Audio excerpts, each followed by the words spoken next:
కానీ అలాగని చెప్పి అధికారం వాళ్ళ చేతుల్లో ఉంది. చాలా హింసలకు గురి చేస్తున్నారు.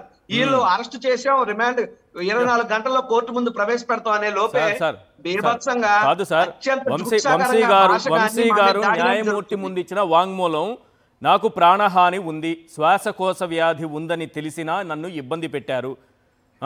అరెస్ట్ సమయంలో నన్ను అదుపులోకి తీసుకుంటున్న సమయంలో నేను వాళ్ళకి పూర్తిగా సహకరించినా నన్ను ఇబ్బంది పెట్టారు. వైద్య సాయం అందకుండా అడ్డుకున్నారు. కోర్టుకు తరలించే వరకు, అదుపులోకి తీసుకున్నప్పటి నుంచి కోర్టుకు తరలించేంత వరకు అనుచితంగా ప్రవర్తించారు. ఇదే ఆయన ఇచ్చినటువంటి వాంగ్మూలం.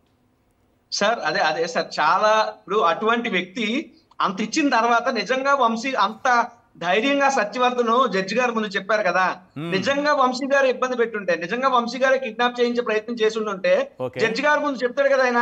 జడ్జి గారి ముందు వంశీ పేరు చెప్పకుండా ఇంకొకరి పేరు లేదా పోలీసు వాళ్ళు ఇరికిస్తున్నారని చెప్పాడంటే ఏది వాస్తవం? ఈ రోజు అటువంటి వ్యక్తిని మళ్ళీ తీసుకెళ్లి ఎందుకు పెట్టారు? నేను పోలీస్ డిపార్ట్మెంట్ కోరుతా ఉన్నా, మీరు ఆ సత్యవర్ధన్ గారిని అన్న వ్యక్తిని అదుపులోకి తీసుకున్నారు. ఇఫ్ ఆయన ముద్దాయి అని మీరు అనుకుంటే 24 గంటల్లో కోర్టులో ప్రొడ్యూస్ చేయండి. ముద్దాయి కాదు, ఇఫ్ ఈజ్ అ సేవియర్ అని మీరు అనుకుంటే వాళ్ళ కుటుంబానికి అప్పచెప్పండి, మీడియా ముందు ప్రవేశపెట్టండి. ఈ రెండూ కాకుండా నిర్వాధికంగా నిర్బంధం చేసేటువంటి అధికారం పోలీస్ వ్యవస్థకి చట్టంలో లేదు. That is what the law is telling. కానీ వీళ్ళ చట్టాన్ని గౌరవించరు, న్యాయస్థానాలను గౌరవించరు, ప్రొసీజర్లను గౌరవించరు. వీళ్ళకి తెలిసిన ప్రొసీజర్ అలా ఒకటే, వైఎస్ఆర్ కాంగ్రెస్ పార్టీ వాడిని పట్టు, కొట్టు, లోపల పెట్టు.